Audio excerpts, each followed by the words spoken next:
What is up, everyone? Welcome to today's video in which I will talk about the SSP28 SMG setup. I've been running this on the main channel. There's a video live, you can watch it right now. And yeah, some insights on this build, which gear I chose, and also some product ideas that this actually spawned. Also, by the way, this channel changed. We are now doing NOVRITSCH, kind of like backstage stuff, meaning gear prep, things that I learned, maybe stuff from development. We don't really know yet where this is gonna go, but it's just, less polished video formats, which are also gonna be a bit longer, I believe. Good, let's get into it. Now, why did I build this in the first place? Now, first of all, we got the batch 2 of SSP28 in, so I want to spend some time with it, make sure that it runs. And also, I've seen more and more people running these like very neat small pistol SMG primary loadouts, and I kind of get a bit jealous, because I was running, actually before the gameplay, I was running the 249, which is so bloody heavy, and I wanted to mix it up a little bit and build something incredibly lightweight, which is also quite the firepower. So this is what I ended up with. I wanted to basically build a 28 rounds shooting HPA SMG with AG magazines, a stock, an optic, that I have pretty much what a guy with a primary would have, but I have it in a much smaller, more compact package. I will start with the gear because this is probably the simplest part.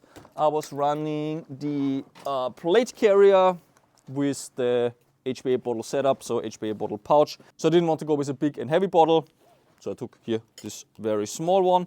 On the magazine carrying, I just took one of these flaps here. I put 3 SMG mag pouches, which, they work quite well with the MP5 mags. So yeah, very, very simple, very minimalistic loadout.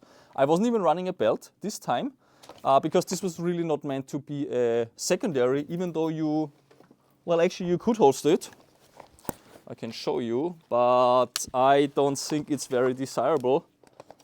With all of this stuff attached, this becomes too big, too chunky, too heavy. So no belt on my setup. What I did really enjoy on this entire loadout is that I could actually just throw it into a backpack, throw that in here, throw that in here. A neat package that you can bring to the field, and you don't have these long gun cases, you don't have the big gear bag if you wear the uniform already and the shoes. So this is probably why people also like to run this stuff. You just you can even bring this to work, and then you go from work to the game, and you just have it all here in your backpack. Now on the HPA adapter, I went with the MP5 variant. There's also, of course, the M4 variants, but I don't know, maybe that's just me, but I always kind of like the visual of this being, a bit more continuous, that it's, like a 9mm or 45 grip, and it transitions into something thinner rather than M4 mags. But M4 mags, of course, have the advantage of everyone has them already, and they usually also feed a little bit better than the stick mags. In any case, that was my personal preference, so I ran this.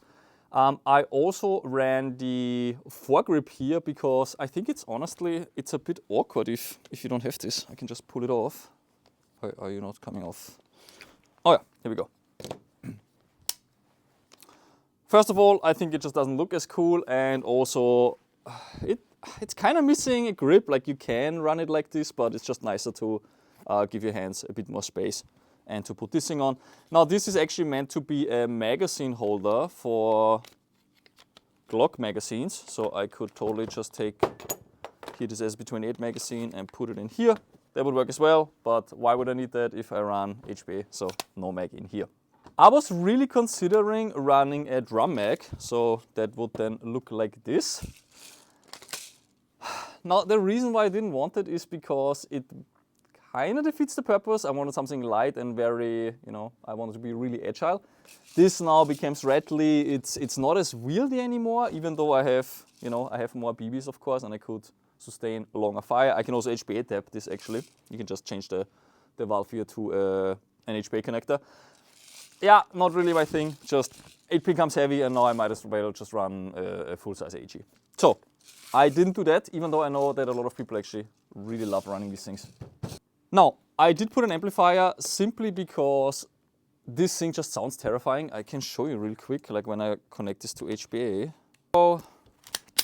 So this is with the amplifier on full auto. I mean, it's loud. Even in here, I almost feel like I want to wear, not ear pro, but it's almost uncomfortable. Now I want to show you the difference without the amplifier. I'm not sure if you will be able to hear it because camera microphones, you know, always regulate down the amplitude.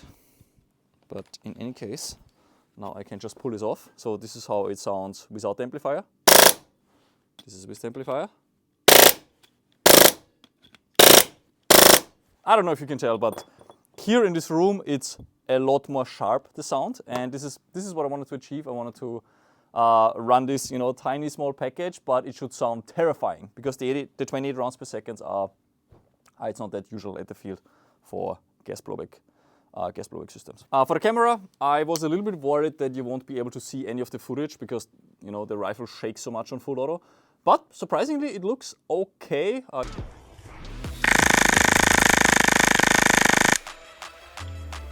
My only way of mounting the camera in a convenient way is, of course, on the Picatinny. Now I can't put a low sitting red dot anymore. And this is where I actually ran into issues with what we are offering.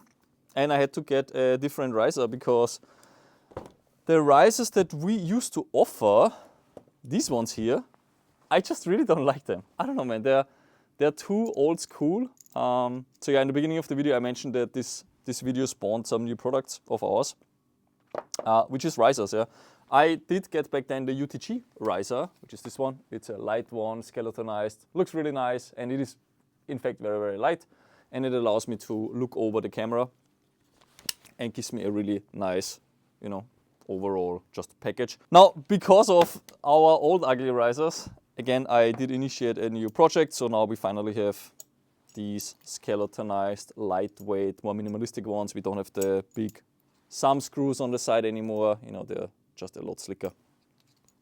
Now we have these. And also, this we didn't have back then, but we found this in the market. I think it's really cool. You can shift the position backwards here and your optic goes lower, so you can really find your sweet spot. And then this is also not wobbly, you know, you just tighten this properly. And there we go.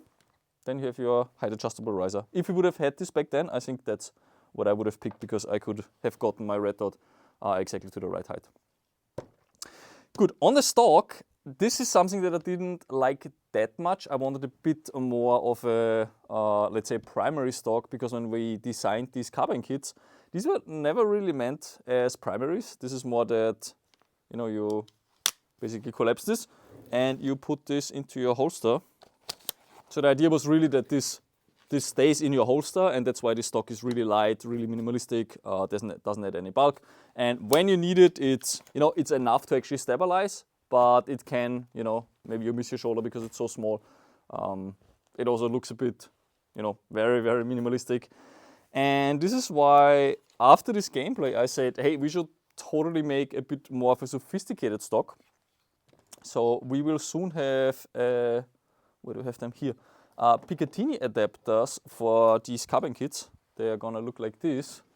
So basically you remove the rear end of the carbine kit, you loosen these 4 screws, you pull this whole thing out, and now you can get a bit more of a sophisticated stock. Here's one of the CNC prototypes. Now, because I did like this angle for my mask and I didn't want it to be straight, but I know some people want it to be straight, you know, if they want to cheek it without a mask, we made this adapter in a way that it cants down either, you know, at a certain angle, here like this one, but you can loosen these 2 screws, turn this part around, and then it becomes straight like this one here. Yeah, that's how we did it, and now you can put a bit more of a sophisticated stock on it. For example, I will take this one off as 303. Here we go. So again, it's just a bit wider here, you know, where it touches your shoulder. When you compare these two, I think it's a very obvious difference. Length to pulse is also a little bit shorter on this one. And you will still be able to collapse the stock. Here we go. This is gonna come out in, I think, 3 weeks from today. And this is, by the way, the high kappa carbine kit. This is also coming in, I think, exactly the same as the adapter. It's coming from the same factory. So in about 3 weeks, you should have the high kappa carbine kit for SSB5, SSB2, and so on. And also this Picatinny adapter. What really surprised me on this platform is that I could actually get up to 1.4, sometimes even 1.5 joules on 23s. This, however, is only possible on HPA. I could not manage to get this on the gas, with gas power. Let me show you guys real quick. Just gonna load some 32s. Also, because this thing cycles so fast, if you ever run into feeding issues on these mags, if you want to run something heavier than 32s, we do have mag spacers. It's basically little rubber spacers. You take out the mag, you put the spacer inside the feeding channel.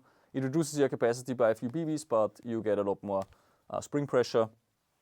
And then you can even feed, I think 36 is no problem in this one. Just as a side note. I was running 32s. I did not have these issues. So this is just a stock magazine. Now it's running at 130 PSI. 1.37, 1.36, 1.37. So yeah, this is probably what I enjoyed the most on this setup. Just the fact that, I can sling 0.32s at 1.4 joules. I can easily hop it. It's loud, it shoots fast. So I have something extremely lightweight and compact that performs just as well, if not better, than many of the AEGs on the field. You have the instant trigger response, all that, tiny mags, you can carry tons of them. What would I change if I would run it again? Almost nothing, actually. I quite enjoyed it. Once we have these out, though, these Picatinny adapters, I would run a stock like this just to have a bit more grip on me. Again, I think as a secondary, this is great. As a primary, the stock is a bit, it's a stick, basically.